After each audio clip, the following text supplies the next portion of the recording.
Ako si Marco, isang karaniwang lalaki na may simpleng pangarap na magtayo ng sariling negosyo. Kasama ang aking asawang si Leia, sinikap naming bumuo ng isang masayang pamilya sa kabila ng kahirapan ng buhay. Sa tuwing tinitingnan ko si Leia, naaalala ko ang mga pangako namin sa isa't isa na sabay naming haharapin ang anumang pagsubok na darating. Isang umaga, habang nagkakape kami ni Leia sa aming maliit na salas, napag-usapan namin ang aming mga plano sa buhay. Alam mo, Leia, sabi ko habang inaabot ang kanyang kamay, gusto kong makapagpatayo ng negosyo para kahit papaano'y masigurado ko ang kinabukasan natin. Ngumiti siya, ngunit may bakas ng pag-aalala sa kanyang mga mata. Marco, alam kong mahirap, pero handa akong sumuporta sa iyo kahit ano pa man ang mangyari. Nagsimula kami sa simpleng pagtitinda ng mga kakanin sa palengke. Hindi naging madali ang lahat. Kadalasan umuwi kaming pagod mula sa pagbebenta habang pasan ang mga natirang paninda. Ngunit hindi kami nawalan ng pag-asa.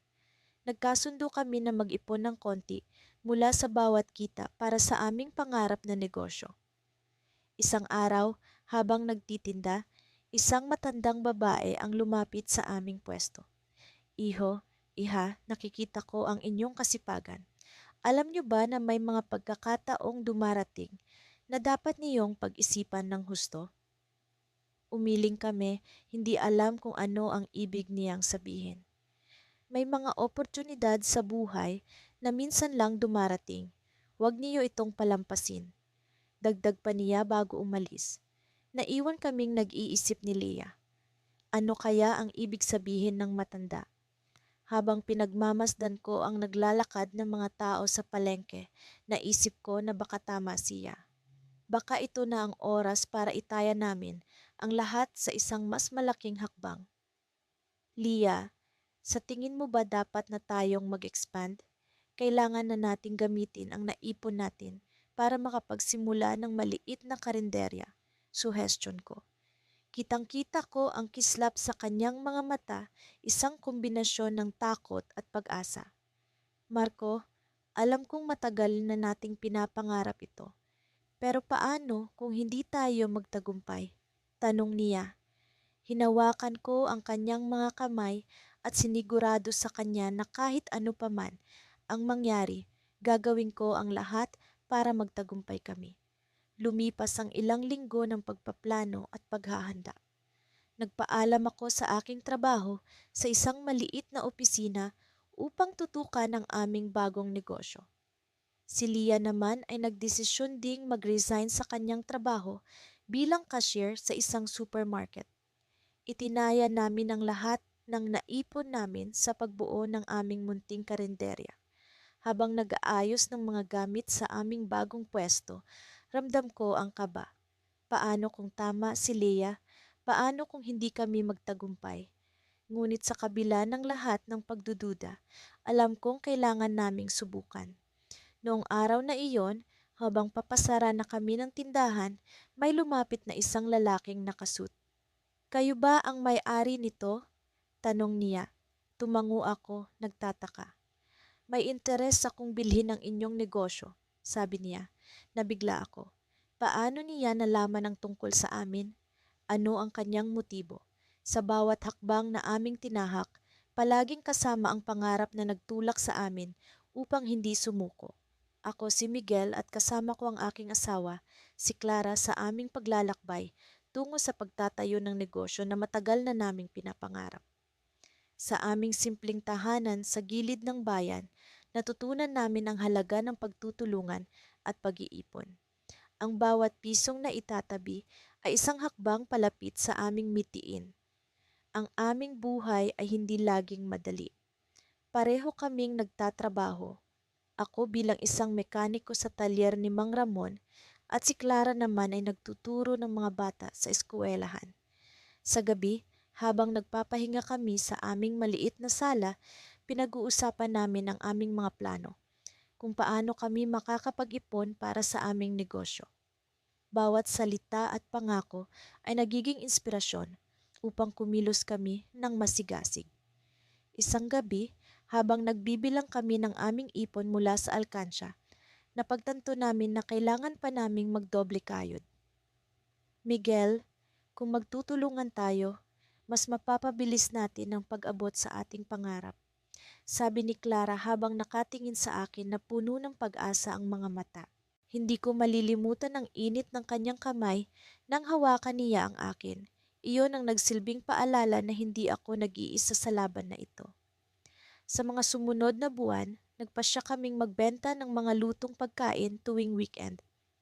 Si Clara ang nagluluto ng masasarap na ulam, habang ako naman ang naglalako sa mga kapitbahay at sa palengke. Maraming humanga sa aming mga produkto. Ang adobong baboy ni Clara ay palaging ubos tuwing hapon. Ang saya sa kanyang mukha sa tuwing may bumibili ay sapat na upang tanggalin ang pagod sa aming katawan.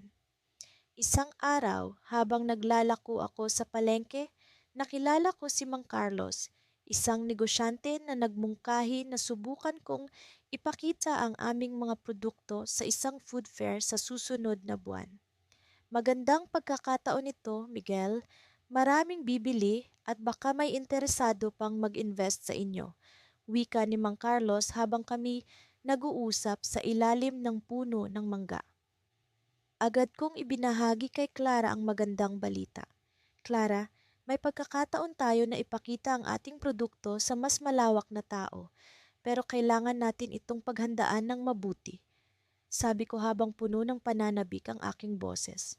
Alam kong ito ay isang malaking hakbang at nangangailangan ito ng mas maraming oras at pagsisikap. Sa mga linggo bago ang food fair, halos hindi na kami natutulog sa kakaisip ng mga dapat gawin. Gumawa kami ng mga bagong putahe, nagsaliksik sa internet kung paano mas mapapaganda ang aming mga produkto at nakipag-ugnayan sa mga supplier para sa mas murang sangkap. Ang aming munting kusina ay naging puspusang abala sa bawat araw na lumipas. Dumating ang araw ng food fair. Puno ng kaba ang aking dibdib habang inaayos namin ni Clara ang aming maliit na booth. Kaya natin to, Miguel, bulong ni Clara sa akin habang hinahanda ang mga naluto niyang adobo at sinigang. Sa bawat taong dumaraan, buo ang nangiti ni Clara habang nag-aalok ng tikim. Marami ang pumuri sa lasa ng kanyang mga luto at hindi nagtagal, nagkaroon kami ng mahabang pila sa harap ng aming booth. Magandang senyales pero sa likod ng aming tuwa, may bumabagabag sa akin. Sa gitna ng abala, napansin ko ang isang lalaki na tila hindi umaalis sa tapat ng booth. May kakatwang na ngiti sa kanyang mukha habang tinitingnan kami. Nang lumapit siya, nagpakilala siya bilang si Mr. Gimenez, isang kilalang negosyante sa bayan.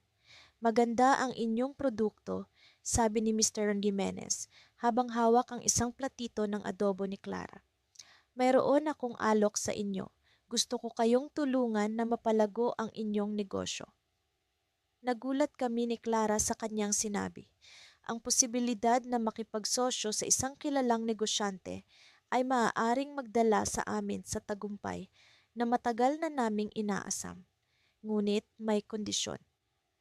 Gusto kong baguhin ang pangalan ng inyong negosyo at ang ilang sangkap ng inyong mga produkto, dagdag niya na tila may kakaibang intensyon sa kanyang mga mata. Alam kong ito ay isang malaking hakbang, ngunit sa likod ng kanyang alok ay may pag-aalinlangan na bumabangon sa aking puso. Bago kami magdesisyon, nagpasya kaming mag-usap ni Clara. Alam naming ang bawat hakbang ay kritikal. Sa gitna ng aming pag-uusap, naalala ko ang aming mga pangarap, ang negosyo na bunga ng aming dugo't pawis, ang mga plano at pangarap na sabay naming hinabi. Clara, hindi ko alam kung ito nga ba ang tamang desisyon. Sabi ko, puno ng pag-aalinlangan.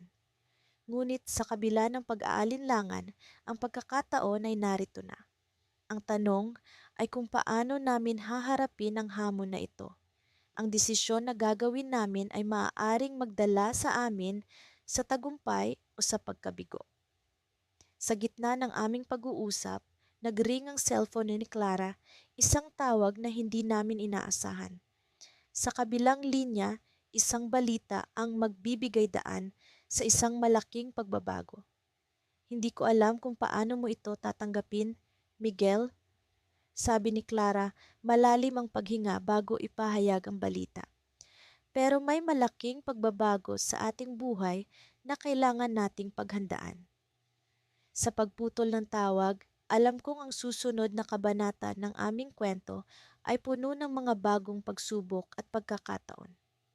Nakatingin ako sa aming maliit na tindahan habang pinagmamasdan ang mga taong abala sa kani-kanilang gawain. Hindi ko maiwasang maalala ang mga panahong kami ni Ana ay nag-uusap lamang tungkol sa pangarap na ito. Noon, tila napakalayo ng lahat, napaka-imposible. Subalit ngayon, narito kami, nakapagsimula na ng negosyo na pinaghirapan at pinagsikapan naming buuin. Hindi naging madali ang lahat. Maraming beses kaming kinailangang magtiis, mga gabing halos walang tulog, mga umagang puno ng pangamba kung paano namin matutustusan ang mga gastusin. Ngunit sa kabila ng lahat ng ito, nariyan si Ana, palaging nakahandang umalalay at magbigay ng lakas ng loob. Sa bawat hakbang, sa bawat desisyon, siya ang aking katuwang. Ang ganda ng mga bagong produkto, bati ni Ana habang inaayos ang mga bagong dating nagamit sa estante. Napangiti ako. Siya ang palaging may pagkakreatibo sa amin. Kung hindi dahil sa kanyang mga ideya, malamang hanggang na ngayon ay simpleng tindahan lang ito. Siya ang nagpasimula ng pagdadagdag ng mga produktong kakaiba, mga lokal na handicrafts na galing pa sa iba't ibang parte ng bansa. Oo nga, parang ang dami ng bumibili, sagot ko. Salamat sa mga koneksyon mo, Ana. Kung hindi dahil sa kanila, hindi natin malalaman ang tungkol sa mga ito. Ngumiti siya, ngunit sa likod ng mga ngiting iyon, alam kong may iniisip siyang iba. Matagal na rin naming napapansin ang kanyang pananahimik tuwing nag-uusap kami tungkol sa negosyo. Para bang may bumabagabag sa kanya na hindi niya maipahayag.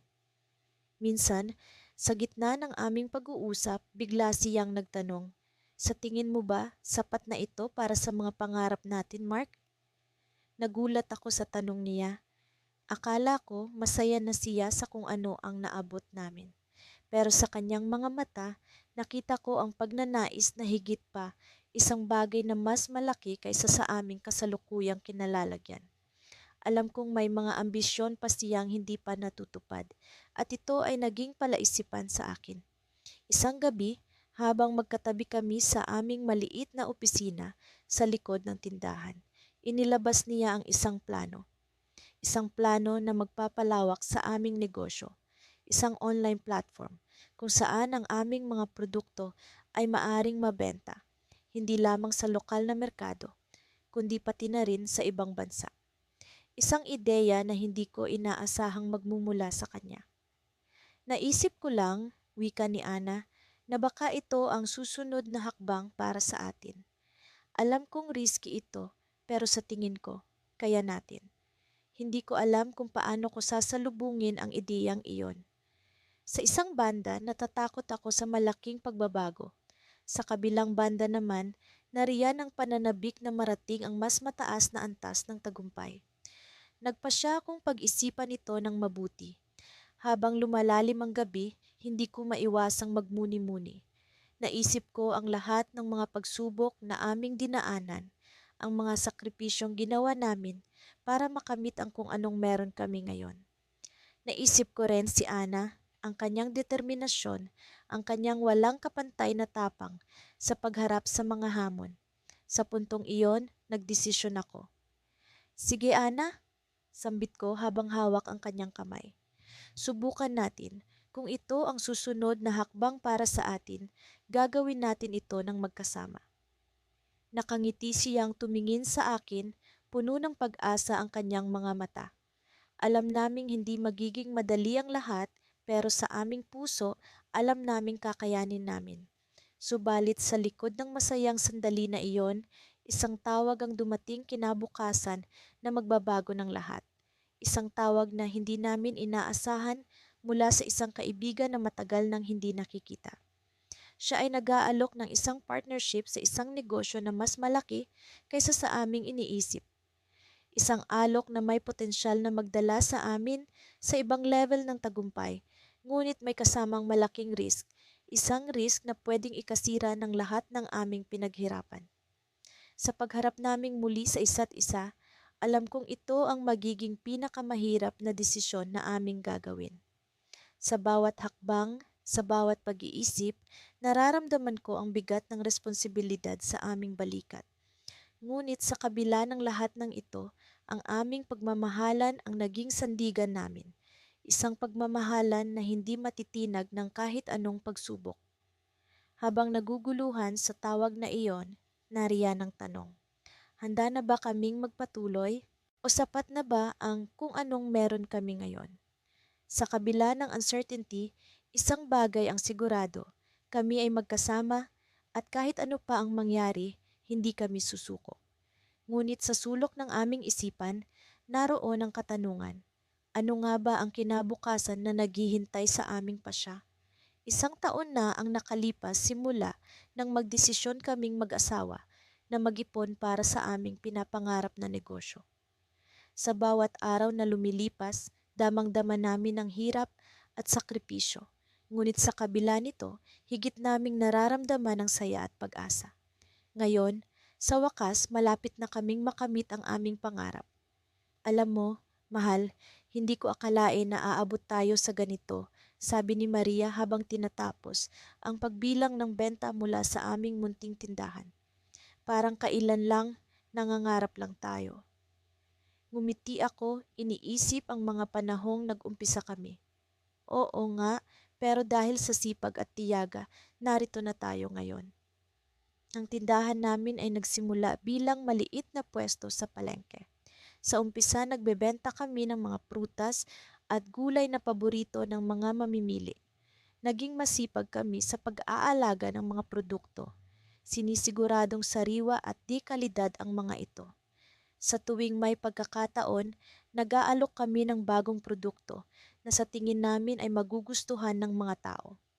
Unti-unti, lumawak ang aming suki at lumaki ang kita. Sa tingin mo, ready na tayo para sa susunod na hakbang? Tanong ko kay Maria habang iniabot ko ang isang tasa ng kape sa kanya. Naipon na natin ang sapat na puhunan para sa grocery na plano natin. Oo naman, mahal, ngunit hindi pa rin maiiwasan ng kaba. Alam mo naman, mas malaki ang negosyo. Mas malaki rin ang risk, sagot niya habang tumititig sa akin, puno ng pag-asa ang kanyang mga mata. Sa kabila ng kanyang mga pangamba, alam kong handa kami. Naglaan kami ng oras para pag-aralan ang takbo ng negosyo, nag-research at humingi ng payo mula sa mga eksperto. Ang aming pangarap na grocery ay hindi lamang para sa aming sarili, kundi para rin sa komunidad na matagal na naming kinabibilangan. Makakaya natin ito, Maria, sabi ko puno ng determinasyon. Tulad ng dati, magtutulungan tayo. Sumang-ayon siya at sabay kaming nagplano ng mga susunod na hakbang. Inisip namin ang lokasyon ng grocery, ang mga produktong aming iaalok at ang estratehiya sa marketing na gagamitin. Gusto naming maging kakaiba ang grocery na ito, hindi lamang sa mga produkto kundi pati na rin sa serbisyong aming ibibigay. Sa mga sumunod na linggo, abala kami sa paghahanda. Nakipag-usap kami sa mga supplier, naghanap ng tamang lugar at inayos ang mga kinakailangang papeles.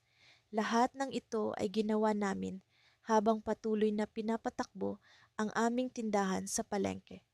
Nakakapagod, ngunit alam namin na ang lahat ng ito ay bahagi ng aming pangarap. Isang umaga, habang nag-aayos kami sa palengke, biglang dumating si Tito Ernesto, ang matagal na naming kakilala at kapwa negosyante. Kumusta mga bata? Nababalitaan ko ang plano niyo sa grocery. Mukhang magiging maganda ang takbo nito, sabi niya, puno ng suporta. Salamat Tito Ernesto, malaking tulong na rin ang mga payo mo noon para sa aming munting tindahan, sabi ni Maria, nagpapasalamat. Ngunit may ibinalita si Tito Ernesto na hindi namin inaasahan. Nabalitaan ko rin na may bagong bukas na grocery sa kabilang bayan at mukhang maganda ang takbo. Baka ito ang maging mahigpit na kalaban niyo. Napatingin kami sa isa't isa ni Maria, nag-aalala. Hindi namin ito inaasahan. Ang bagong grocery na ito ay maaaring maging balakid sa aming pangarap, ngunit hindi namin hinayaan na panghinaan kami ng loob. Alam namin na hindi ito ang tamang oras para umatras. Dapat mas lalo tayong magpursige. Mahal, kakayanin natin ito, pag-assure ko kay Maria. Sumang-ayon siya at mas lalo pa kaming naging determinado.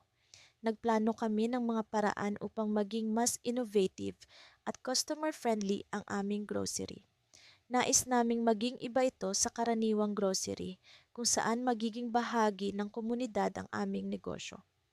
Paglipas ng ilang linggo, sa wakas natapos na ang lahat ng preparasyon. Handang-handa na kami para sa aming bagong negosyo. Sa araw ng pagbubukas nito, damang-dama namin ang excitement at kaba. Maraming tao ang pumunta para makisilip at mamili. Naging maayos ang lahat tulad ng aming inaasahan. Ngunit sa gitna ng kasiyahan, may isang hindi inaasahang pangyayari. Habang abala kami sa pagtulong sa mga customer, lumapit ang isang lalaking hindi namin kilala. Magandang araw, ako si Luis, ang may-ari ng bagong grocery sa kabilang bayan. Narinig ko ang tungkol sa inyo at nais kong makipag-usap. Nagulat kami ni Maria sa kanyang pagdating.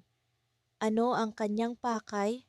Sa kabila ng aming kaba, nagpasya kaming pakinggan siya. May alok ako sa inyo, sabi ni Luis, may nangiti sa kanyang labi. Bakit hindi natin pagsamahin ang ating mga negosyo? Sa tingin ko, magiging mas malakas tayo kung magtutulungan. Napatingin kami ni Maria sa isa't isa, puno ng pagtataka. Ito ba ang tamang hakbang?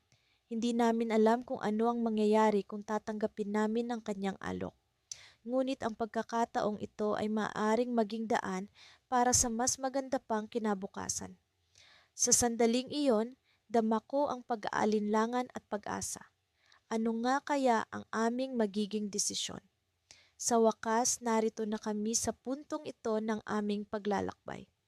Ang mga tao ng pagtitiyaga, pag-aalala, at walang humpay na pagtutulungan ay nagbunga na.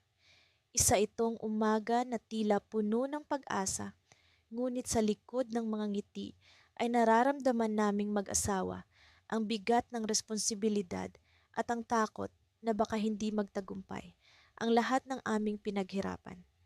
Habang nag-aalmusal kami, kapwa kami tahimik.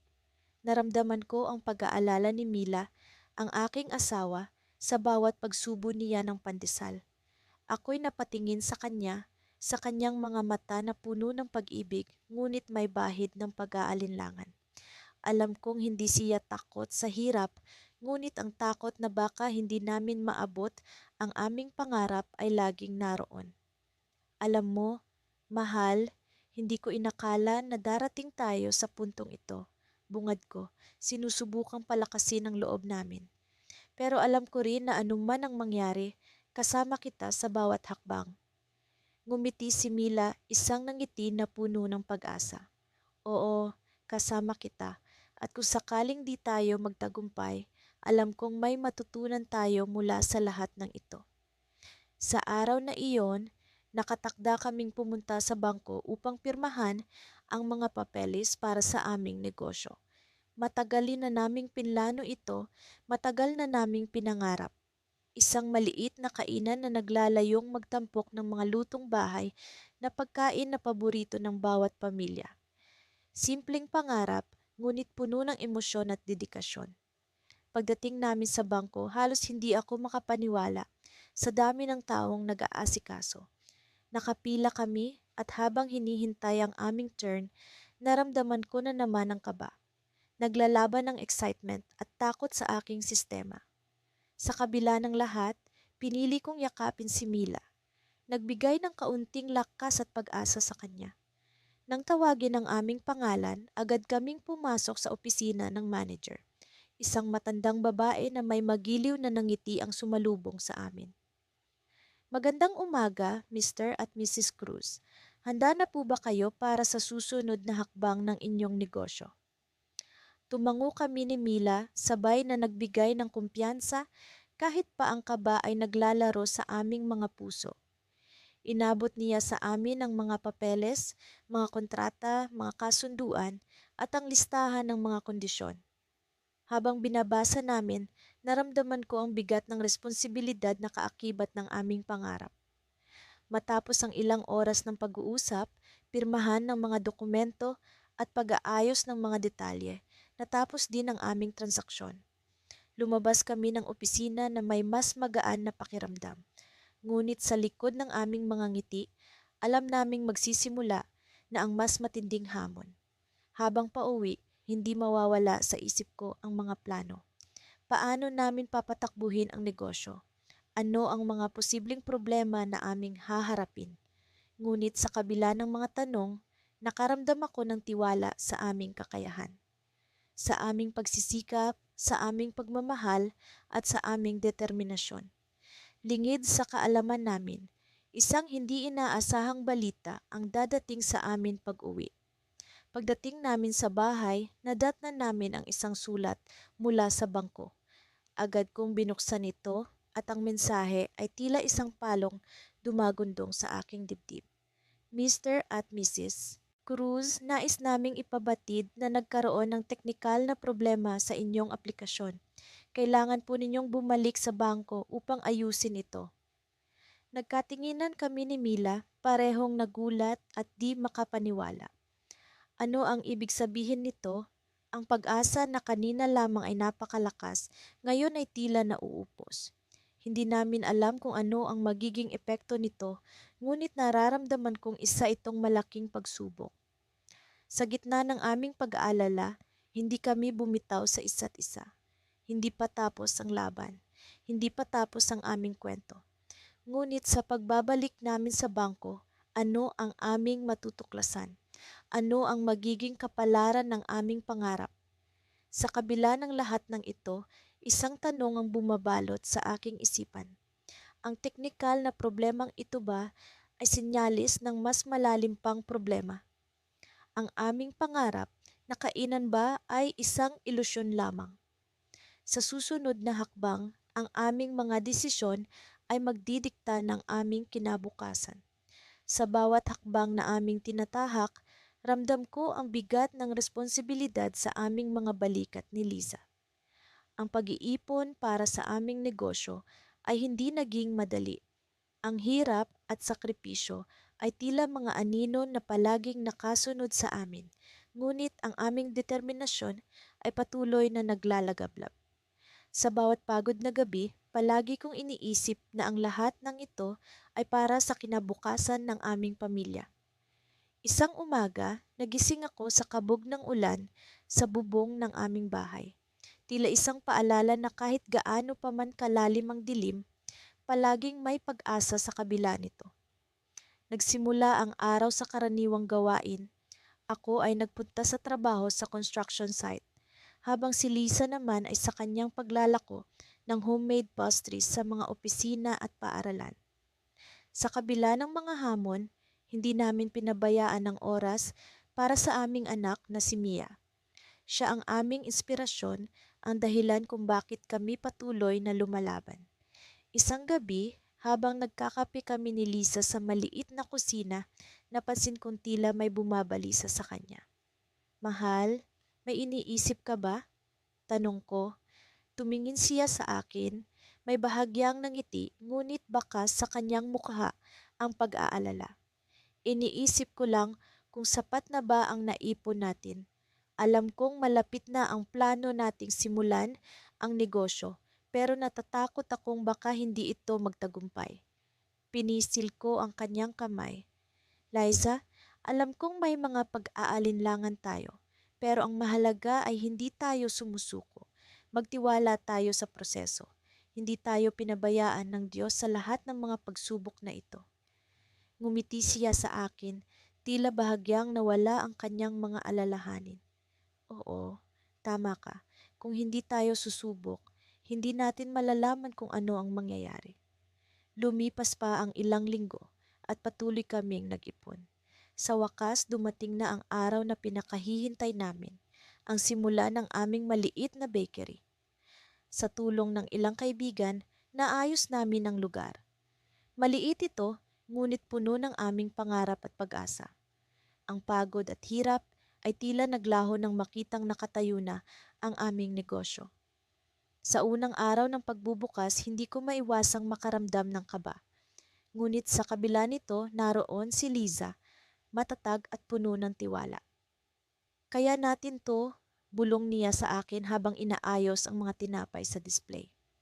Ang mga unang customer ay mga kaibigan at kapitbahay na nagbigay ng suporta sa aming bagong simula. Ang kanilang mga ngiti at papuri ay nagbigay sa amin ng lakas at inspirasyon. Subalit, hindi lahat ng araw ay puno ng saya. Isang gabi, habang nagbibilang kami ng kita, napansin namin na hindi sapat ang benta para sa araw na iyon. Ano kaya ang nagkulang? Tanong ni Liza, bakas ang pag-aalala sa kanyang tinig. Nagsimula kaming mag-isip ng mga paraan kung paano pa mapapabuti ang aming negosyo. Naisip namin na kailangan naming mag-innovate at magdagdag ng mga bagong produkto upang makuha ang atensyon ng mas maraming tao. Habang abala si Lisa sa pagpapaunlad ng mga bagong recipe, nagdesisyon akong mag-aral ng marketing online.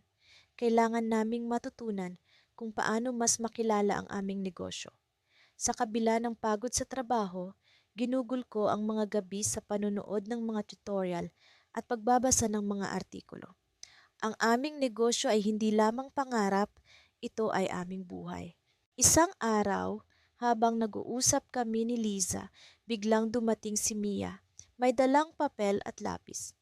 Mama, Papa, tingnan niyo po.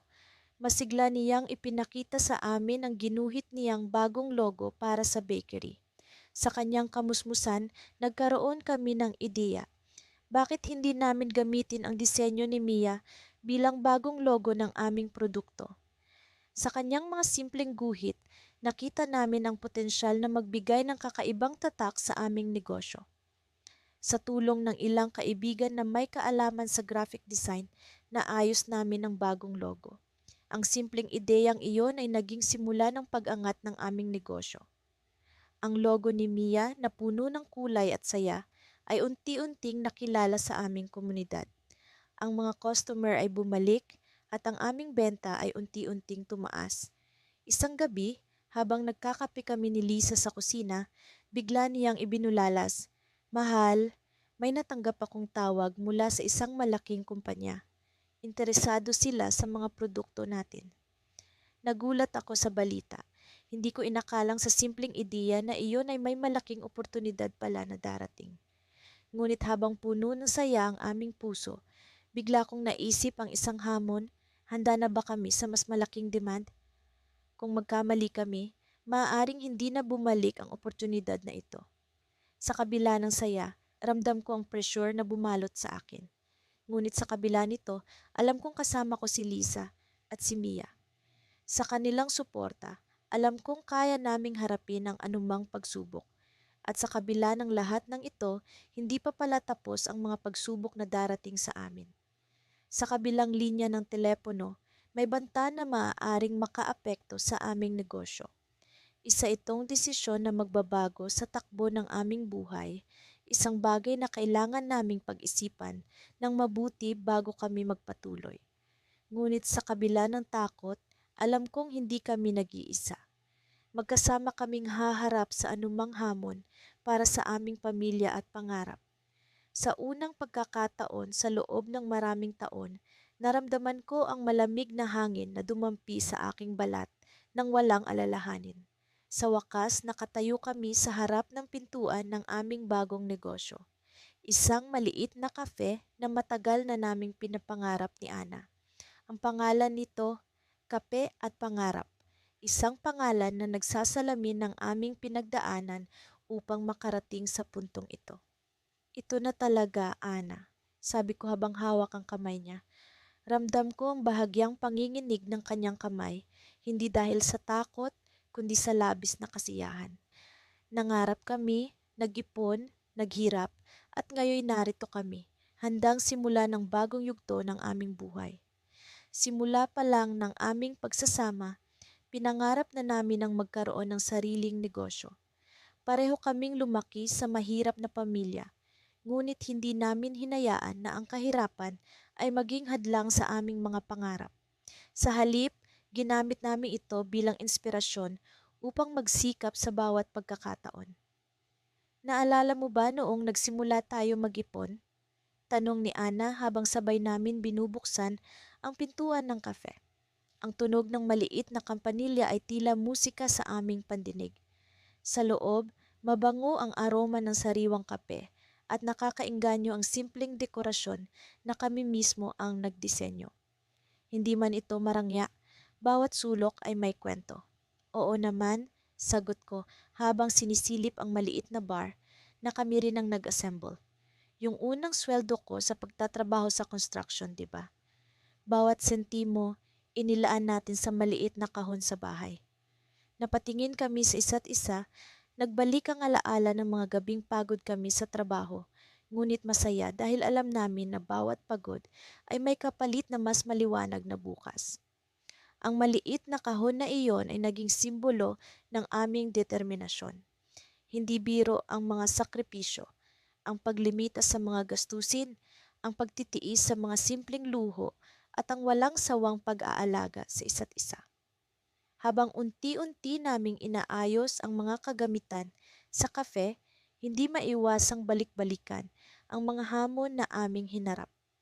Minsan, naisip namin na suko na, lalo na noong nagkasakit si Ana at kinailangan naming gamitin ang bahagi ng ipon para sa kanyang gamutan. Ngunit kahit kailan, hindi namin isinuko ang aming pangarap. Sa halip, mas lalo namin itong pinaghirapan. Sa mga panahong iyon, natutunan kong ang tunay na lakas ng isang mag-asawa ay hindi sa material na bagay, kundi sa kanilang samahan at determinasyon. Dapat pala magpasalamat tayo kay Mang Ruben, sabi ni Ana habang inaayos ang mga upuan. Si Mang Ruben, ang aming kapitbahay, ang naging inspirasyon namin. Isa siyang negosyante na nakilala sa aming lugar at siya ang nagbigay sa amin ng ideya kung paano magsimula ng maliit na negosyo. Kung hindi dahil sa kanya, hindi natin malalaman ang tungkol sa tamang pag-budget. Habang pinapagmasdan ko si Ana, habang inaayos ang mga pastries sa display, hindi ko maiwasang isipin kung gaano kami kalayo na ang narating. Natutunan namin ang halaga ng pagtutulungan at pagkakaroon ng tiwala sa isa't isa. Ang bawat hakbang, kahit gaano kaliit, ay nagdadala sa amin dito, sa aming kafe, sa aming pangarap. Sa wakas, handa na ang lahat. Binuksan namin ang ilaw at nag-aanyaya ang liwanag na pumasok ang mga tao. Mga kaibigan, pamilya at kapitbahay ang unang pumasok. Ang saya at pagmamahal na dala ng kanilang presensya ay nagbigay ng lakas sa amin. Nang mag-umpisang dumating ang mga tao, unti-unti naming naramdaman na hindi lang ito negosyo. Ito'y tahanan na puno ng pangarap at pag-asa. Habang abala kami sa pag-asikaso sa mga bisita, napansin kong may isang hindi pamilyar na mukha sa sulok. Isang lalaki na tila may hinahanap. Lumapit siya sa amin, may hawak na envelope. "Kayo ba sina Alex at Ana?" tanong niya. Nagkatinginan kami ni Ana, hindi sigurado kung ano ang dala ng lalaking ito. "Opo, kami nga," sagot ko. Sa mga oras na iyon, ramdam ko ang kaba na bumalot sa aking dibdib. Ano kaya ang laman ng envelope na iyon? Ngunit sa halip na sagutin ang aming tanong, ibinigay niya ang envelope kay Ana at umalis nang hindi nagpapaliwanag. Pinagmamasdan namin ang kanyang pag-alis habang ang kaba ay unti-unting lumalaki. Ano kaya ang nilalaman ng envelope na ito? Sa likod ng saya ng aming pagbubukas, may bagong hamon na naghihintay na hindi namin inaasahan. Habang binubuksan ni Ana ang envelope, hindi ko maiwasang mag-isip ng kung ano ang susunod na mangyayari. Sa bawat pahina, sa bawat bagong simula, lagi palang may twist na hindi mo inaasahan. At sa pagkakataong ito, handa kaming harapin ang anumang dala ng kapalaran, magkasama, gaya ng dati. Sa paglipas ng mga taon, ang aming pagsusumikap na makaipon para makapagsimula ng negosyo ay unti-unting nagkabunga. Hindi naging madali ang aming dinaanan. Maraming beses kaming kinailangang maghigpit ng sinturon, magtipid sa lahat ng bagay, at minsang isakripisyo ang mga bagay na gusto namin para sa mas mahalagang pangarap. Ngunit sa kabila ng lahat ng ito, hindi kami nawalan ng pag-asa. Ang bawat sentimong naiipon ay tila isang hakbang palapit sa aming pinapangarap na negosyo. Isang umaga, habang umiinom kami ng kape sa aming maliit na kusina, napagpasyahan naming oras na para sa isang malaking hakbang. Mahal, sa palagay ko, sapat na ang naipon natin para makapagsimula, sabi ko habang hawak ang mga papel na naglalaman ng aming mga plano at kalkulasyon. Tumango siya, baka sa mukha ang halong kaba at excitement. Handa na ako, gawin na natin ito, sagot niya. Sa mga sumunod na linggo, naging abala kami sa pag-aasikaso ng lahat ng kailangan para sa aming negosyo. Pumili kami ng tamang lokasyon, inayos ang mga dokumento para sa pagpaparehistro at siniguradong maayos ang lahat ng detalye. Pinag-isipan namin ng mabuti ang bawat aspeto ng aming negosyo, mula sa pangalan hanggang sa mga produkto at serbisyo na aming iaalok. Sinuportahan kami ng aming pamilya at mga kaibigan, at bawat hakbang ay tila mas gumagaan dahil sa kanilang pagsuporta. Sa wakas, dumating ang araw ng pagbubukas. Simple lang ang seremonya ngunit puno ng pag-asa at kasiyahan.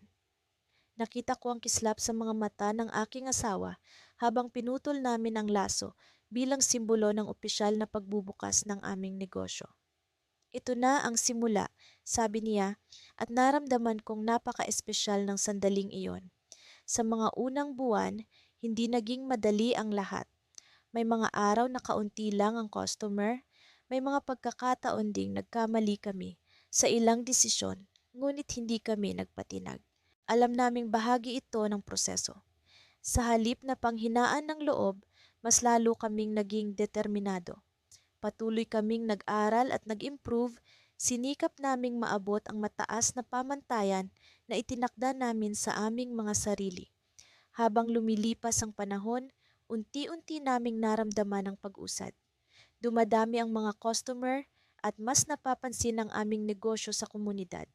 Ang mga sakripisyo at puyat ay tila nagiging sulit na. Ang aming munting negosyo ay unti-unting lumalago at ang aming mga pangarap ay nagiging realidad. Ang mga sandaling iyon ang nagpatibay lalo sa aming relasyon bilang mag-asawa. Natutunan naming magtiwala sa isa't isa, magpatawad sa mga pagkakamali, at magbigay ng suporta sa bawat isa. Ngunit sa kabila ng lahat ng tagumpay, alam naming hindi pa tapos ang aming kwento. Isang araw, habang naglilinis kami sa tindahan, nakatanggap ako ng tawag mula sa isang hindi kilalang numero. "Hello, sino po ito?" tanong ko. Sa kabilang linya, narinig ko ang isang pamilyar na boses na matagal ko nang hindi naririnig. "Kamusta na kayo? May balita ako na siguradong magugulat kayo," sabi ng boses. Hindi ko alam kung anong nararamdaman ko, kung excitement ba o kaba. Nang ibaba ko ang telepono, tiningnan ko ang aking asawa at sinabi ang narinig ko. "Sino iyon?" tanong niya. Ngunit bago ko pa man maipaliwanag ng lubos, narinig namin ang sunod-sunod na katok sa pinto ng aming tindahan. Nang buksan namin, tumambad sa amin ang isang taong matagal na naming hindi nakita. Ang dating business partner na nagdulot ng problema sa amin noong una pa lamang naming sinubukan ang negosyong ito. "Nagbabalik ako at may dala akong magandang oportunidad para sa inyo," sabi niya habang nakangiti. Hindi ko alam kung dapat ba akong matuwa o mag-alala. Ang kanyang presensya ay tila isang paalala ng mga nakaraang hirap at pagkakamali, ngunit sa kanyang mga mata ay may tila sinseridad na hindi ko maipaliwanag.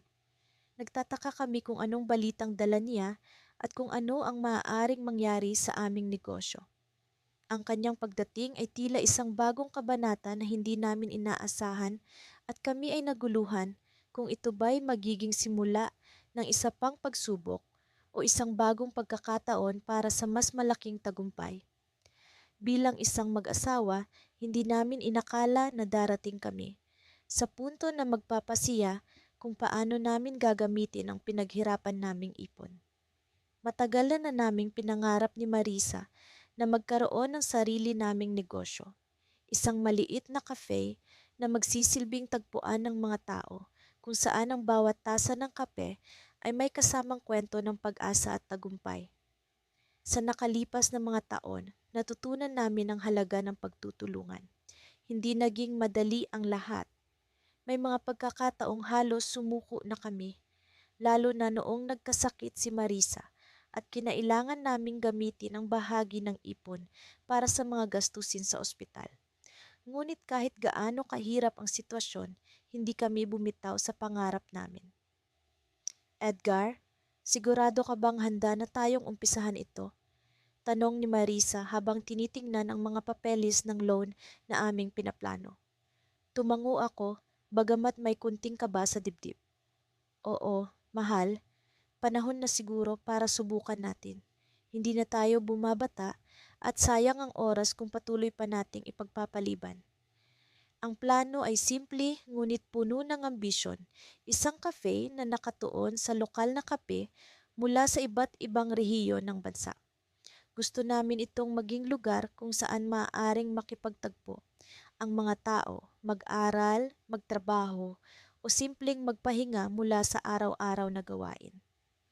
Sa tulong ng ilang kaibigan, nakahanap kami ng perpektong lokasyon sa gitna ng bayan. Isang lumang gusali na kailangan ng kaunting renovation, ngunit nakita namin ang potensyal nito. Naglaan kami ng oras at pagod sa pag-aayos ng lugar, mula sa pagpipintura hanggang sa pag-aayos ng mga kasangkapan. Sa kabila ng lahat ng ito, may bahagi pa rin ng sarili ko na nag-aalala. Paano kung hindi magtagumpay? Paano kung hindi sapat ang aming ipon? Paano kung masyadong mataas ang gastos kaysa sa inaasahan? Ngunit sa bawat pag-aalinlangan, naroon si Marisa, palaging nagbibigay ng lakas ng loob. Edgar, alam ko na hindi palaging magiging madali, ngunit kaya natin ito. Magtulungan tayo, gaya ng palagi nating ginagawa. Wika niya habang hawak ang aking kamay. Dumating ang araw ng pagbubukas ng aming cafe. Puno ng tao ang loob, karamihan ay mga kaibigan at pamilya na sumusuporta sa aming pangarap. Naging masaya ang lahat at sa unang tingin, tila isang tagumpay ang aming simula. Ngunit sa gitna ng kasayahan, may isang hindi inaasahang bisita ang dumating. Ang aming dating kasamahan sa trabaho na si Marco na matagal nang hindi nakikita. Nagulat kami sa kanyang pagdating, hindi namin alam na narito pala siya sa bayan. Edgar, Marisa, nabalitaan kong may cafe na kayo. Congrats sa inyo. Bati niya, ngunit may kakaibang nangiti sa kanyang mukha. Nag-usap kami saglit, ngunit may kutob akong may ibang motibo siya sa pagbisita. Nang siya'y umalis, nag-iwan siya ng isang envelope. Nakalagay doon ang isang alok, isang partnership sa isang malaking kumpanya na nagtatayo ng mga cafe sa iba't ibang lugar. Hindi ko alam kung magandang ideya ito, Edgar, wika ni Marisa habang tinitingnan ng mga papeles. Bakit bigla siyang lumitaw at nag-alok ng partnership? Hindi ko rin alam ang sagot. Ang alok ay kapaki-pakinabang, ngunit may halong duda sa aming isipan. Masyadong maganda para maging totoo. Ano ang kapalit? Ano ang mga kondisyon? Habang lumilipas ang mga araw, patuloy na bumabalik sa isipan ko ang alok na iyon. Sa isang banda, ito ang tiyak na magpapabilis sa pag-asenso ng aming cafe. Ngunit sa kabilang banda, tila may hindi magandang pakiramdam akong nadarama. Isang gabi, habang nag-uusap kami ni Marisa, napagdesisyonan namin na umpisahan ang aming sariling investigasyon tungkol sa alok. Nagsimula kaming magsaliksik tungkol sa kumpanya at sa mga dati nitong naging partners. Sa aming pag-aaral, napansin namin ang isang pattern. Maraming negosyong nakipag-partner sa kanila, ang kalaunan ay nagsara dahil sa mga hindi inaasahang gastusin at pagbabago sa mga kontrata. Edgar, mukhang hindi ito kasing ganda ng inaakala natin, sabi ni Marisa habang pinagmamasdan ang mga dokumentong nakuha namin. Sa pag-unawa namin sa sitwasyon, isang bagay ang naging malinaw. Hindi kami pwedeng magmadali sa pagdedesisyon. Kailangan naming timbangin ang lahat at higit sa lahat, kailangan naming alamin kung ano talaga ang hangarin ni Marco. Habang nakaupo kami sa aming maliit na opisina, napagtanto ko na ang tunay na pagsubok ng pagkataon ay nasa aming harapan. Ang desisyong ito ang magtatakda ng magiging kinabukasan ng aming cafe at hindi kami pwedeng magkamali.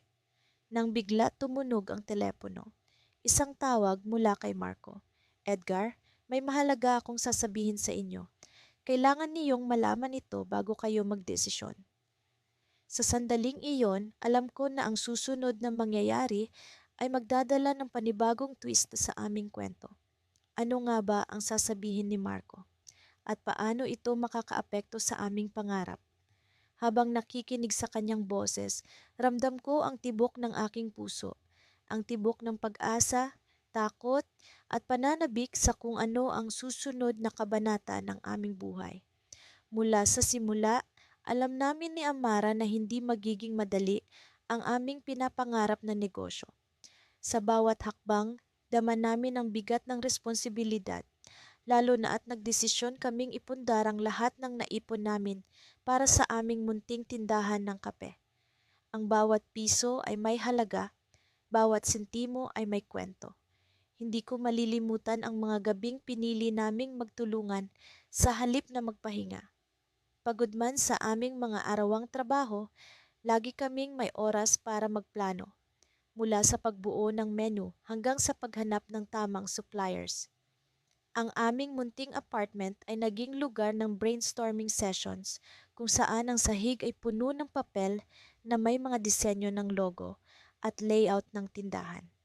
Kahit minsan nagkakainitan sa pagdedesisyon, lagi kaming nagkakasundo sa huli. Alam namin na ang aming relasyon ang pinakamalaking puhunan namin sa negosyong ito. Ang mga weekend ay para sa pagbisita sa iba't ibang coffee shop sa lungsod. Nagsisilbing inspirasyon ang bawat tasa ng kape na aming natitikman. Minsan, nagkukwentuhan kami kung paano namin gagawing kakaiba ang aming tindahan. Dapat may sarili tayong timpla, sabi ni Amara habang iniinom ang kanyang latte sa isang sikat na cafe sa Makati. Isang bagay na magpapabalik-balik sa kanila. Pinag-isipan namin ang lahat ng detalye. Anong uri ng beans ang gagamitin? Paano ang dekorasyon ng tindahan? Anong uri ng serbisyo ang magpapasaya sa mga tao? Ang bawat tanong ay may kasamang diskusyon at sa bawat diskusyon ay may kasamang pangarap. Ngunit sa kabila ng lahat ng aming paghahanda, may mga pagkakataon pa rin kami ay natatakot. Paano kung magkulang ang aming ipon? Paano kung hindi maging mabenta ang aming produkto? Paano kung ang lahat ng aming pinaghirapan ay biglang maglahong parang bula? Madalas kong iniisip ito, lalo na sa mga oras na nag-iisa ako. Ngunit sa tuwing nararamdaman ko ang pagdududa, naroon si Amara, nag-aalay ng pag-asa. Kaya natin ito, sabi niya, palaging may ngiti. Pinaghandaan natin ito ng mahabang panahon. Hindi tayo pababayaan ng Diyos. Hanggang dumating ang araw na kailangan na naming ilabas ang aming ipon. Ang unang hakbang ay ang pag-upa ng lugar. Isang maliit na pwesto sa tabi ng kalsada na may sapat na espasyo para sa ilang mesa at upuan. Hindi ito marangya, ngunit may potensyal. Alam naming kailangan pa ng maraming pag-aayos, ngunit sa loob namin, nakikita naming magiging maganda ito. Susunod ay ang pagbili ng kagamitan, mula sa espresso machine hanggang sa mga tasa at platito na may disenyo ng aming logo. Ang bawat bagay ay pinili ng may pag-iingat upang makasigurong ito ay naaayon sa aming konsepto. Sa wakas, dumating ang araw ng soft opening. Puno ng kaba ang aming dibdib, ngunit puno rin ng pag-asa. Nagpasya kaming magbigay ng libreng kape sa unang 10 customer bilang pasasalamat sa kanilang suporta.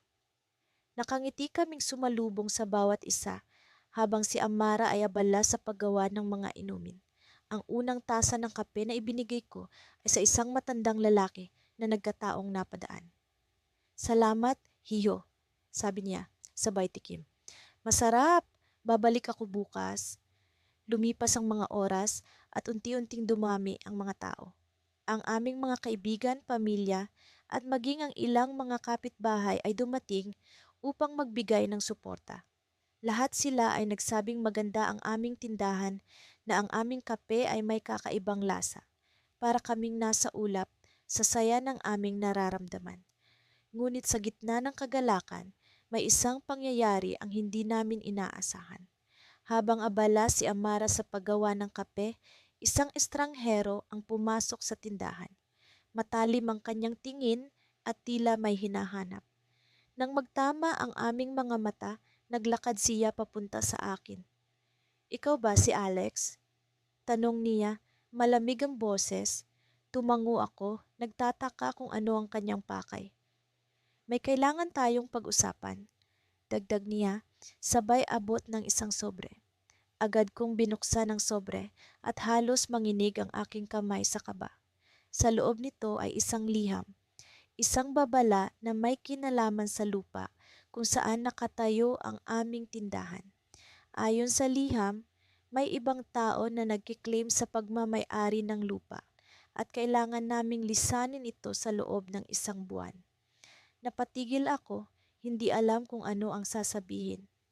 Nang lingunin ko si Amara, kita ko sa kanyang mukha ang pag-aalala. Ito ba ang katapusan ng aming pinaghirapan? Sa likod ng tagumpay na nararanasan namin, may panganib na nagbabanta. Ano ang gagawin namin ngayon? Sa mga nagdaang taon, hindi ko akalain na ganito kalayo ang mararating namin ng aking asawa. Nagsimula kami sa maliit na silid sa aming inuupang apartment. Nag-uusap habang nakaupo sa sahig at nagbabalak kung paano makakaipon para sa pangarap naming negosyo. Sa bawat pagod mula sa trabaho, sa bawat sentimong itinabi, unti-unting bumuo kami ng pundasyon para sa hinaharap na inaasam.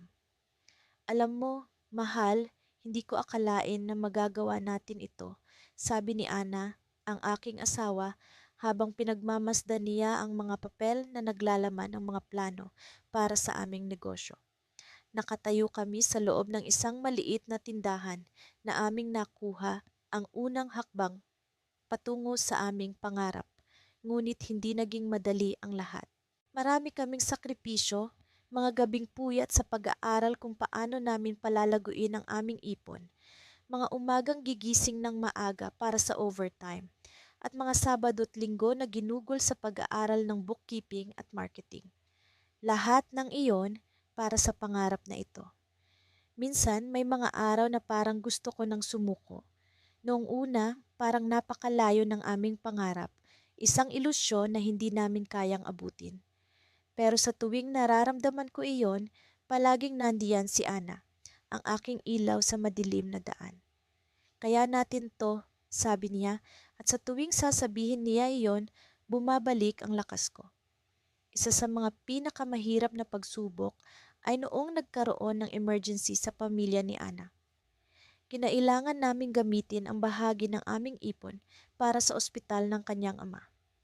Sa kabila ng pangangailangan, hindi namin naisip na itigil ang aming mga plano. Kailangan natin siyang tulungan. Mahal, pero hindi ito ang katapusan. Sabi ko sa kanya, at sa kabila ng hirap, itinuloy namin ang aming mga hakbang. Habang lumilipas ang mga buwan, nakahanap kami ng mga paraan para makabawi sa aming nagastos.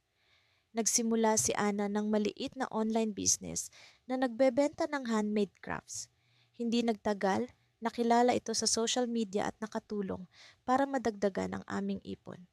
Ako naman, nag-aral ng iba pang paraan para mapalago ang pera namin, mga investments at stocks na unti-unting nagbigay ng karagdagang income.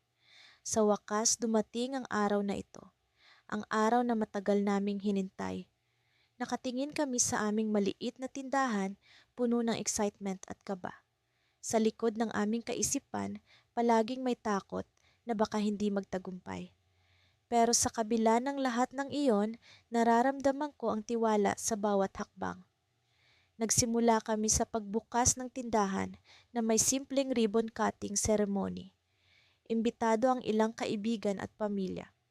Sa kabila ng simpleng selebrasyon, ramdam namin ang kasiyahan at pag-asa sa paligid. Ang aming mga pinaghirapan, sa wakas, ay nagbunga. Ngunit sa gitna ng aming kasiyahan, may dumating na balita na hindi namin inaasahan. Isang tawag mula sa bangko. Mr. Reyes, may kailangan kayong malaman tungkol sa inyong account, sabi ng boses sa kabilang linya. Bigla akong kinabahan, ano kaya ang ibig sabihin nito? Habang nakikinig ako sa mga detalye, dahan-dahang bumagsak ang mundo ko. May hindi otorisadong withdrawal na nangyari sa aming savings account. Hindi ito maliit na halaga. Ito ang halos lahat ng aming ipon.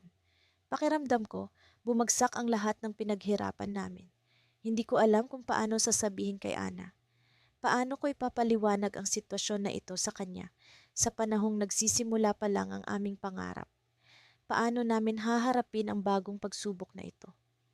Sa sandaling iyon, naramdaman ko ang bigat ng responsibilidad sa aking balikat.